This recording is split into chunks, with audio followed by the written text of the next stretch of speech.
This is a presentation of Northeast Streaming Sports.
Good morning, everybody, and welcome to another Philly Sports Guy show.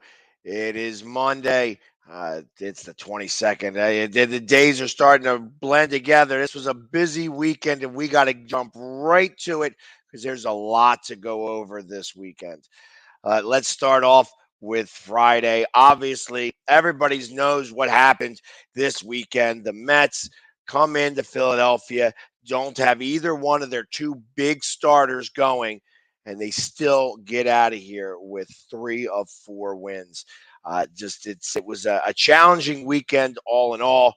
It seemed that there were times when that it looked like it was going to be close, and then the Mets would just break it open. Unfortunately, I just have to say right at the moment that right now the Mets are playing better baseball. And that's really all it comes down to, that they just had a much better weekend than the Phillies did. It started off originally that the bats just were not around. They come out in game 1 of this series on Friday, and they give up. Before you know it, it's 5-0 Mets. They do score a couple of runs in this game, but they wind up losing this one 7-2. The loss is taken by. Let me get all over to this information here. Bassett with the win, 6 innings pitched. He wound up giving up 7 hits and 2 earned runs, striking out 4 in the process. And the loss goes to Aaron Nola, who just did not look real sharp. He went 5 innings, gave up 8 hits, 5 earned runs, struck out 9 in the process, and walked 1. Uh, you know, like I said, he wasn't very sharp. He pitched a lot. I mean, they got up in the pitch count pretty quickly. He threw 104 pitches in 5 innings time. That's not going to do it. He's most effective when he can go and keep an average of about 12 to 14 pitches an inning. After that, it's going heavy into the pitch counts early in the game. He usually struggles during that. So he's going to have to work on that, being more selective with his pitching to be able to get into later innings. And like I said, he knows what he's doing there. But as we get closer to September, that thought process and all Phillies fans in the back of their heads is Nola going to be able to continue to do the things he was doing this year. It's going to be hard to do. Good morning, Diana. Good to see you. Thank you for joining the show. Saturday comes and we start off. Trevor Williams is on the mound. He's actually a pretty good pitcher. His record doesn't really indicate really how well of a pitcher he's been because he's got an ERA just over 3, but he's got a 2-5 record, which doesn't really make any sense. That just means that maybe the Mets are not giving him enough run support. Ultimately, He actually pitched really well. They wind up winning game one, 8-2. Again, the loss on this one for the Phillies by uh, again. Where are we at? Where are we at? Wheeler, he goes to 11-7, 5 and a third inning pitched, gives up 5 hits, 4 runs, all of them earned, 6 Ks, 4 walks. Very unlike Wheeler. Actually, Wheeler does pretty well pitching against his former team. It, yeah, this just happened to be it. And that's 3 starts in a row that Wheeler has just not been the Wheeler that we know. And I'm wondering maybe just got a little bit of a tired arm. Obviously, this is, last year he pitched more innings than he ever has in his career.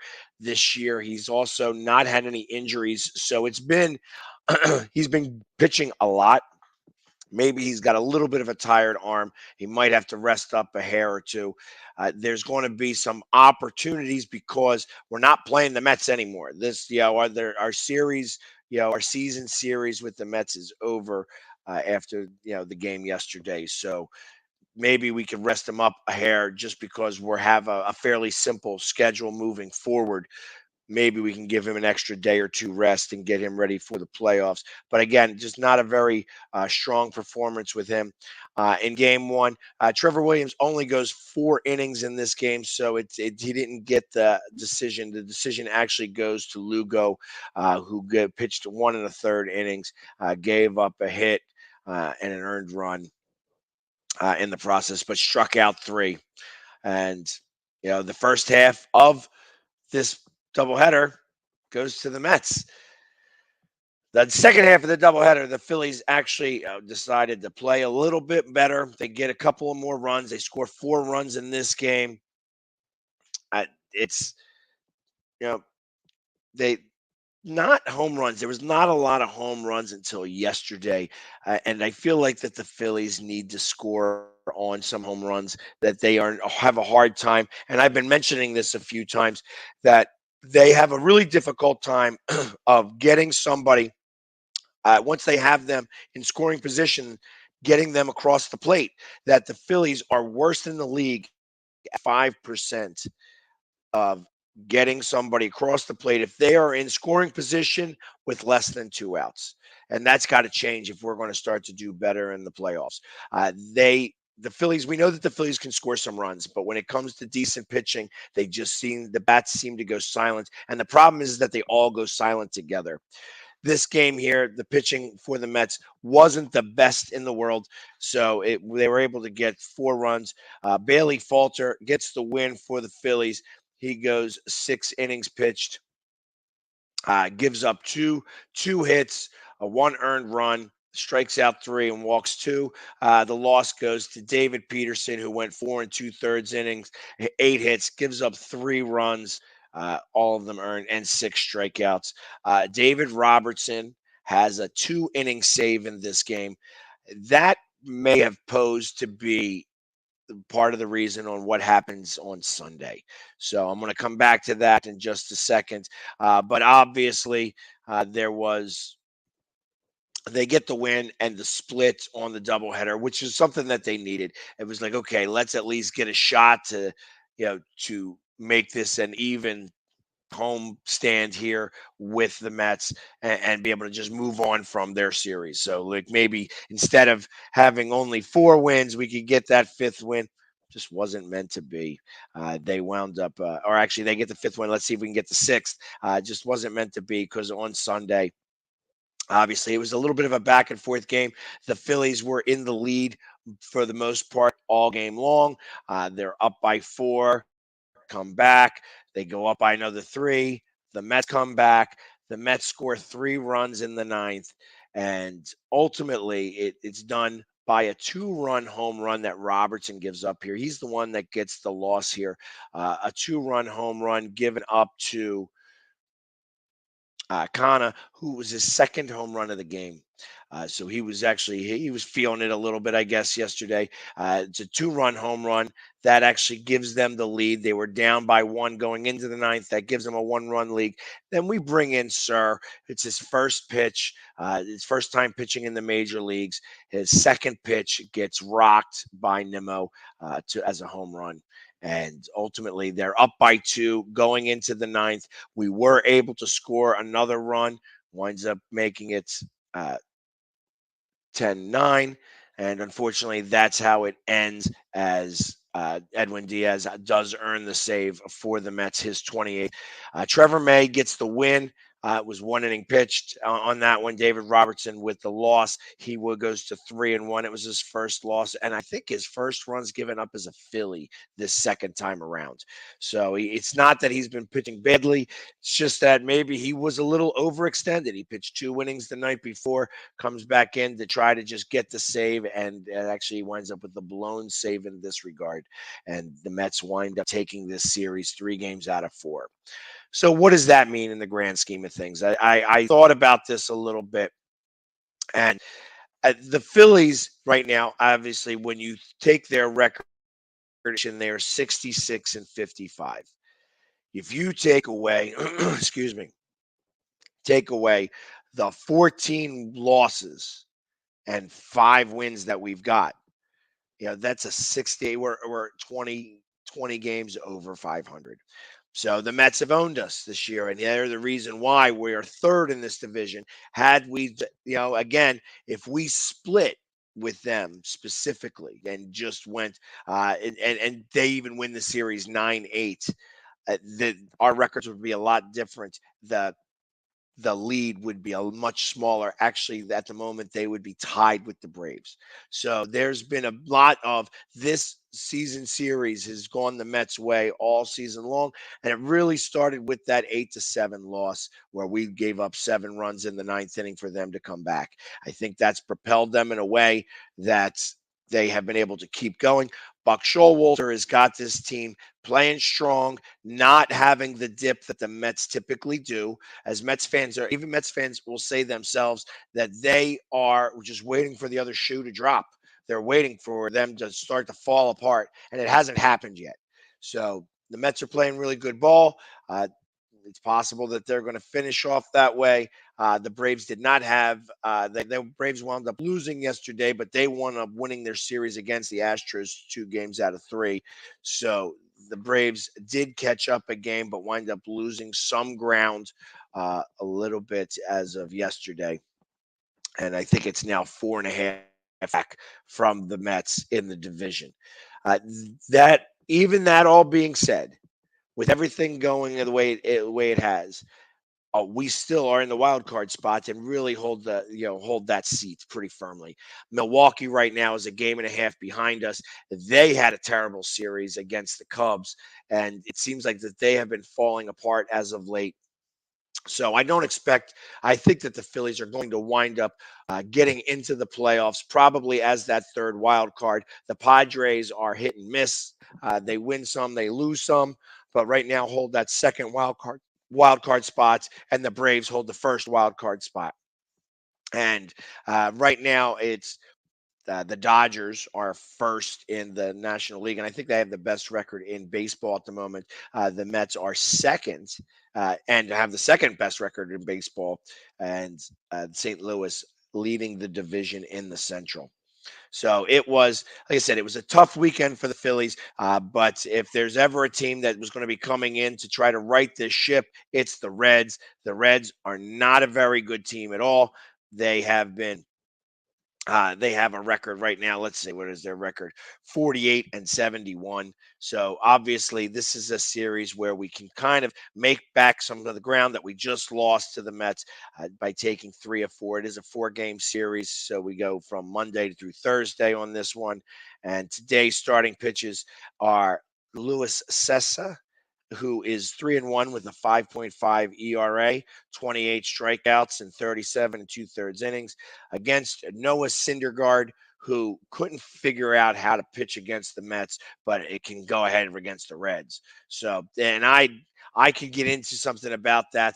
Let's talk about after he pitches against the Reds. He better throw a real gem because he had that extra day off since he was a little skittish about pitching against his old team, which kind of makes me want to shoot my brains out with this. But ultimately, we'll talk about that tomorrow after we see how he does on this start. Like I said, fireworks better be coming out of his arm tonight, for that extra day of rest. That being said, let's take a quick break here, and we'll be right back after these quick messages. There's a lot more to talk about what's happening this week, what happened this weekend. So I'll be right back. And I apologize about my voice. Trying to yell over top of 2,000 Mets fans will sometimes do that. Normally, I could just talk loud, and I'm louder than everybody else. I had to beat 2,000 fans, and I was able to do it. I was louder than them, but it did cost me my voice a little bit here. So we'll be back in just a few moments. I mean, you can see right now, without LeBron, Lakers are struggling. Let me tell you about a team I hate, all right? I know the Dallas Cowboy fan is here, so I had to make sure he knew how much I hate this team. I'm ready. I've often said that the people who run baseball, they try very hard to ruin it. I'm from Brooklyn. I don't have a problem saying it to his face. Oh, from Brooklyn. Hey, get any.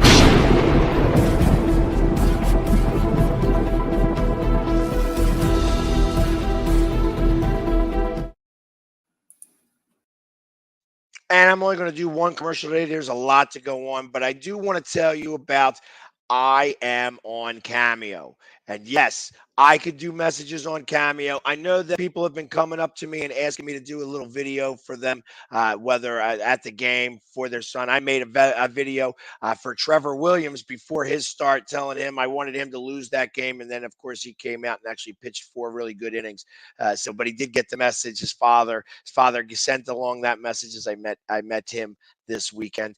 But you can get a message from me, from the Philly Sports Guy, under any one of the teams that I do.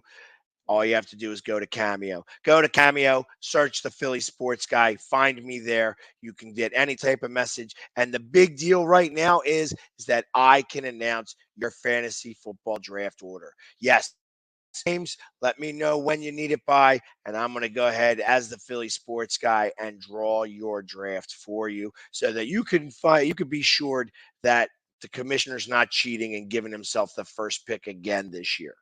All right, so definitely find me on the app Cameo under the Philly Sports Guy. So that being said, more sports happened this weekend as well. I'm going to go with the easier of the two to discuss right now, and that would be our Philadelphia Union. Doop. They go down to DC United, and when DC United was up here, we spanked them 7-0. This game looked to be a little bit closer initially. It wound up being 2-0 at halftime. It was that first goal. That second goal, they wound up getting on a penalty kick from Gazdag.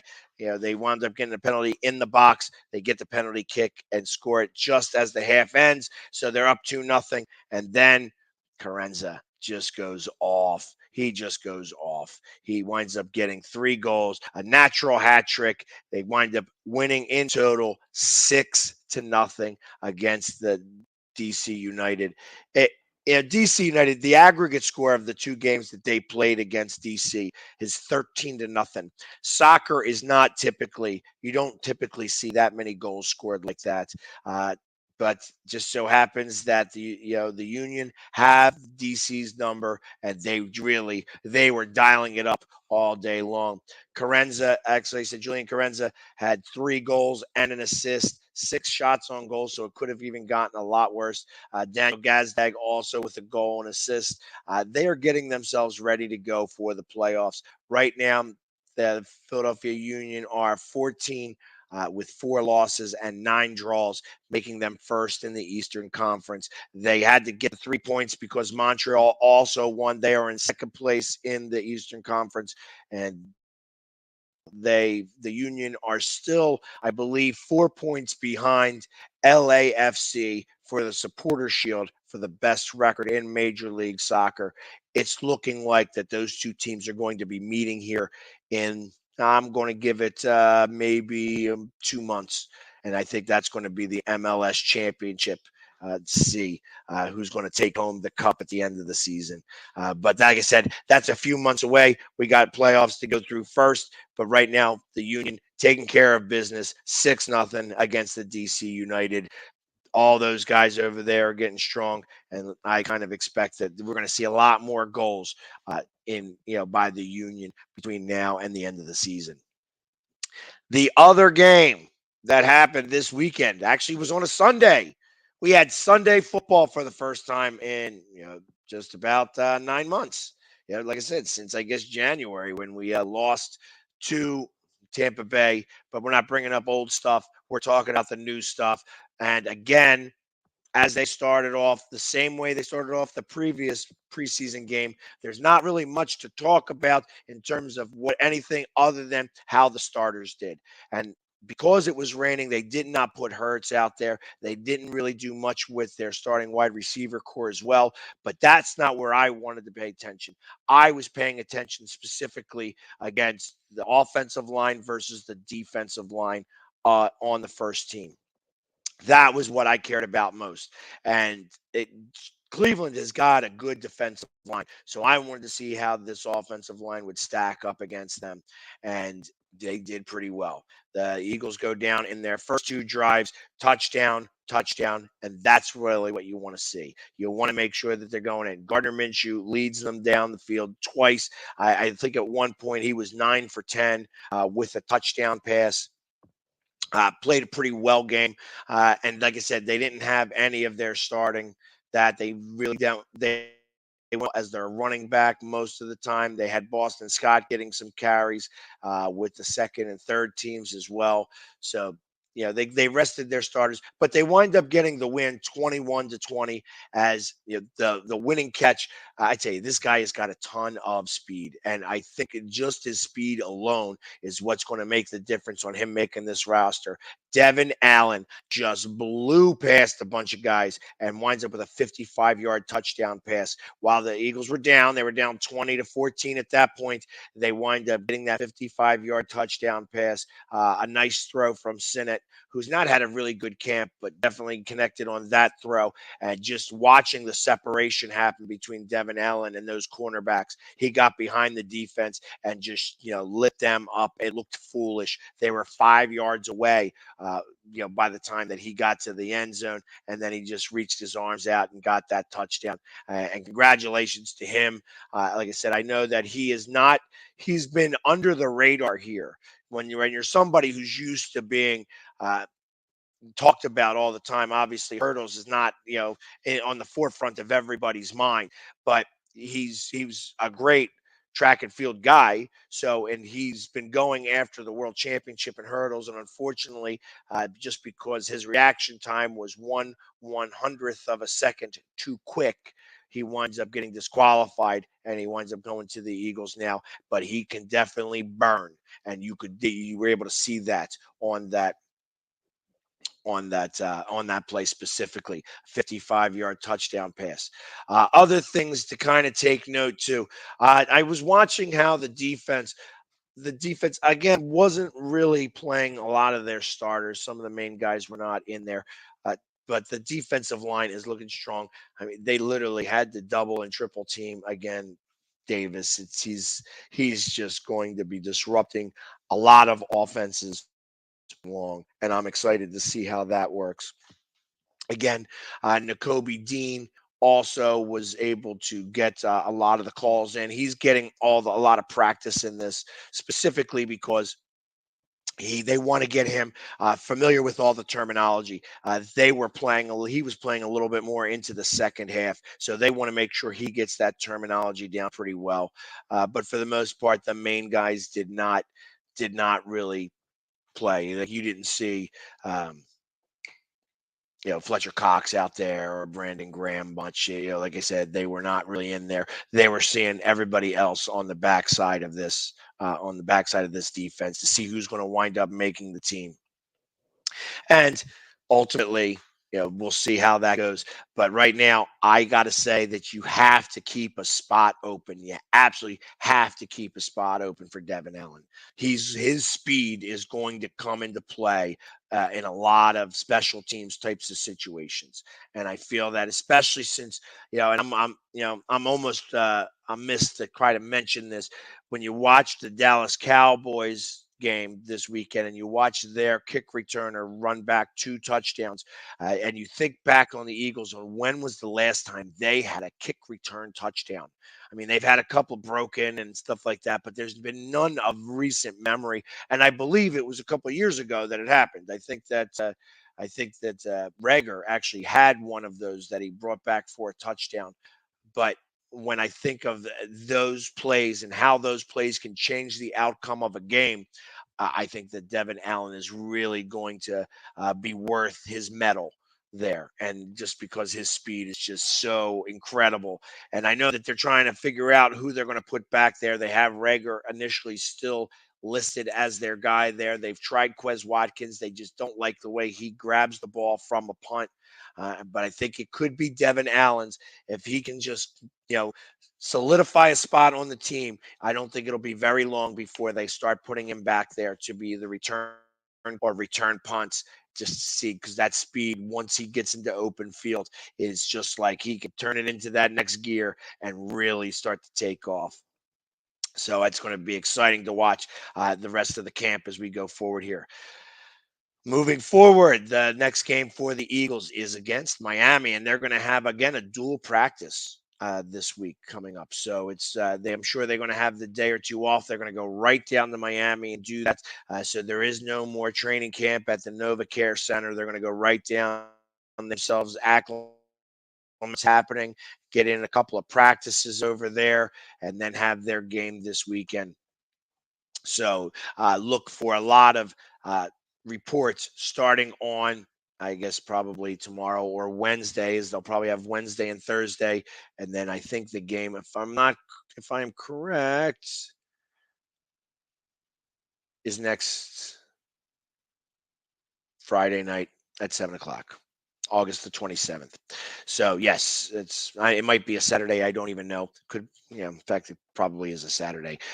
That being said, it's 7:00 game after the dual practices all week. And I'm going to be talking to a lot of Dolphins fans. We're going to be setting up a number of podcasts this week to be able to kind of find out what's happening down there in Miami. I have some guys that are going to some of those practices, and we'll get to see, hear firsthand how not only the Eagles look, but how the Dolphins look, as they have a pretty dynamic wide receiver over there, but they just don't seem to have a quarterback that can throw them the ball. So we'll see how things go. Again, tonight, what am I doing this week? Starting tonight, I will probably be at the Phillies game, weather dependent, as I melt in the rain. But if you are not doing anything tomorrow, just to tout the Philly sports guy a little bit, come to my living room, Dolan's Bar. And I am hosting living room trivia. So that's right. It's trivia where you get it's some Philly sports, a lot to do with Philadelphia, but the Philly sports guy runs it. And we do trivia every Tuesday night, starting at 8:00. It's a lot of fun. It's a couple hours of time. Come have a drink, hang out in my living room. We have auction items. We give away sporting, a lot of different things from, for instance, if you were at the Phillies this weekend, giveaways. I may have a couple that I can auction off this weekend.